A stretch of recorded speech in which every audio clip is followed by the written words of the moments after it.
ವರ್ಷದ ಹಿಂದೂ ಮಹಾಸಭಾ ಗಣಪತಿಯನ್ನ ನಗರದ ಮನೆಯಿಂದ ಸುಮಾರು 11:55ರಂದು ಹೊರತರಲಾಯಿತು. ನಂತರ ಕೋಟೆ ಭೀಮೇಶ್ವರ ದೇವಸ್ಥಾನದವರೆಗೆ ಮೆರವಣಿಗೆಯಲ್ಲಿ ಹೊತ್ತು ತರಲಾಯಿತು. ಭೀಮೇಶ್ವರ ದೇವಸ್ಥಾನ ತಲುಪಿದ ನಂತರ ಪ್ರತಿಷ್ಠಾಪನೆ ಮಾಡಲಾಯಿತು. ಈ ವೇಳೆ ಮಾತನಾಡಿದ ಶಾಸಕ ಚನ್ನಬಸಪ್ಪ, 11 ದಿನ ಸಾಂಸ್ಕೃತಿಕ ಕಾರ್ಯಕ್ರಮ ನಡೆಯಲಿದೆ. ಕಲಾರೋಹಣ ತಂಡದವರಿಂದ ಹಾಸ್ಯ ನಾಟಕ, ಸೆಪ್ಟೆಂಬರ್ 2ರಂದು ನರಕಾಸುರ ವಧೆಯ ಯಕ್ಷಗಾನ, ಸೆಪ್ಟೆಂಬರ್ 3ರಂದು ಕೋಣಂದೂರು ತೀರ್ಥಹಳ್ಳಿಯವರಿಂದ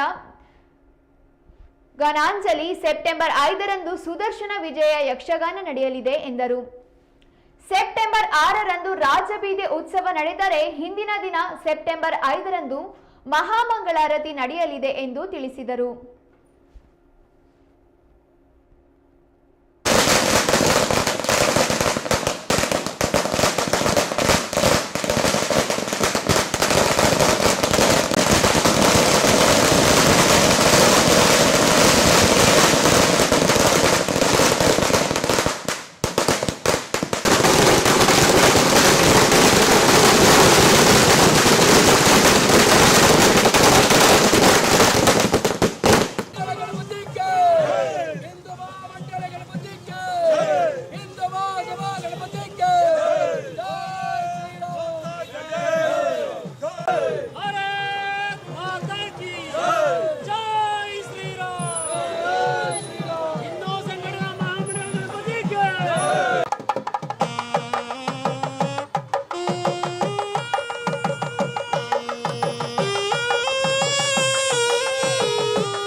स्वतंत्र वीर सावरकर की स्वातंत्र वीर सावरकर की, हिंदू बलिदान वीर शिवमूर्ति की, हर हर हर हर भारत माता की, वंदे वंदे। ಸಮಸ್ತ ಹಿಂದೂ ಬಾಂಧವರಿಗೆ ಗಣೇಶೋತ್ಸವದ ಹಾರ್ದಿಕ ಶುಭಾಶಯಗಳು. ಹಿಂದೂ ಸಂಘಟನಾ ಮಹಾಮಂಡಳಿಯ 81ನೇ ವರ್ಷದ ಗಣೇಶೋತ್ಸವ ಅತ್ಯಂತ ಯಶಸ್ವಿಯಾಗಿ ನಡೆಯಲಿದೆ. ಇದಕ್ಕೆ ಬೇಕಾಗಿರುವಂಥ ಎಲ್ಲ ಸಕಲ ಸಿದ್ಧತೆಗಳನ್ನು ಹಿಂದೂ ಸಂಘಟನಾ ಮಹಾಮಂಡಳಿಯ ಎಲ್ಲ ಪದಾಧಿಕಾರಿಗಳು, ವಿಶೇಷವಾಗಿ ಅಧ್ಯಕ್ಷರು, ಕಾರ್ಯದರ್ಶಿಗಳು, ಟ್ರೆಜರರ್, ಸಹಕಾರ್ಯದರ್ಶಿಗಳು ಎಲ್ಲರೂ ಒಟ್ಟಾಗಿ ಸೇರಿ, ಸದಸ್ಯರೆಲ್ಲ ಸೇರಿ ಈ ಬಾರಿ ವಿಶೇಷವಾದಂಥ ಯೋಚನೆಗಳನ್ನು ಮಾಡಿದೆ. ಪ್ರತಿ ಬಾರಿಯಂತೆ ಈ ಬಾರಿಯೂ ಕೂಡ ಹಿಂದೂ ಸಂಘಟನಾ ಮಹಾಮಂಡಳಿಯ ಗಣೇಶೋತ್ಸವ ಅತ್ಯಂತ ವಿಜೃಂಭಣೆಯಿಂದ ನಡೆಯುತ್ತೆ. ಇವತ್ತು ಭೀಮೇಶ್ವರ ದೇವಸ್ಥಾನದ ಕೋಟೆ ಶ್ರೀ ಭೀಮೇಶ್ವರ ದೇವಸ್ಥಾನದ ಆವರಣದೊಳಗಡೆ ಹಿಂದೂ ಸಂಘಟನಾ ಮಹಾಮಂಡಳಿಯ ಗಣಪತಿಯ ಪ್ರತಿಷ್ಠಾಪನೆಯನ್ನು ನಾವು ಇವತ್ತು ಮಾಡಿದ್ದೇವೆ.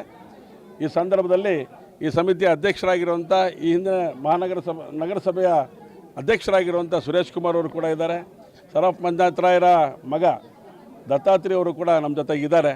ಇವತ್ತು ಈ ಒಂದು ಪ್ರತಿಷ್ಠಾಪನೆಯ ಸಮಾರಂಭ ಅತ್ಯಂತ ಯಶಸ್ವಿಯಾಗಿ ಹಿಂದೂ ಬಾಂಧವರ ಜೊತೆಗೆ ಇವತ್ತು ನಡೆದಿದೆ. ಅನೇಕ ಸಾಂಸ್ಕೃತಿಕ ಕಾರ್ಯಕ್ರಮಗಳ ನಂತರ ಪ್ರತಿದಿನ ಸಂಜೆ ಸಾಂಸ್ಕೃತಿಕ ಕಾರ್ಯಕ್ರಮಗಳು ನಡೆಯುತ್ತೆ. ಅದಾದಮೇಲೆ 6ನೇ ತಾರೀಕು ವಿಶೇಷವಾಗಿ 6ನೇ ತಾರೀಕು ರಾಜಬೀದಿ ಉತ್ಸವ ನಡೆಯುತ್ತೆ. ರಾಜಬೀದಿ ಉತ್ಸವದ ಹಿಂದಿನ ದಿನ ವಿಘ್ನೇಶ್ವರನಿಗೆ ಮಹಾಮಂಗಳಾರತಿ ನಡೆಯುತ್ತೆ, ವೀರ ಶಿವಮೂರ್ತಿಯ ಪುಣ್ಯಸ್ಮರಣೆ ನಡೆಯುತ್ತೆ. 5 ಮತ್ತು 6 ವಿಶೇಷವಾಗಿ ಈ ಕಾರ್ಯಕ್ಕೆ ಹೆಚ್ಚು ಶಕ್ತಿಯನ್ನು ಹಿಂದೂ ಸಮಾಜದ ಬಂಧುಗಳು ಕೊಡಬೇಕು ಅಂಥೇಳಿ ನಾನು ಈ ಸಂದರ್ಭ ವಿನಂತಿಯನ್ನು ಮಾಡ್ತೇನೆ. ದಿನ ನಡೆಯುವಂತಹ ಸಂಜೆ ಸಾಂಸ್ಕೃತಿಕ ಕಾರ್ಯಕ್ರಮಗಳಿಗೂ ಕೂಡ ತಾವೆಲ್ಲೂ ಕೂಡ ಪಾಲ್ಗೊಳ್ಳಬೇಕು ಅಂತೇಳಿ ಇವತ್ತು ನಾನು ವಿನಂತಿಯನ್ನು ಮಾಡ್ತೇನೆ. ಬನ್ನಿ, ಎಲ್ಲರೂ ಸಮಸ್ತ ಹಿಂದೂ ಬಾಂಧವರು ಈ ಒಂದು ಕಾರ್ಯಕ್ರಮಗಳಲ್ಲಿ ಪಾಲ್ಗೊಳ್ಳೋಣ ಅಂತ ಮಾತನ್ನು ಹೇಳ್ತಾ ಎಲ್ಲರಿಗೂ ಮತ್ತೊಮ್ಮೆ ಹಾರ್ದಿಕವಾದಂಥ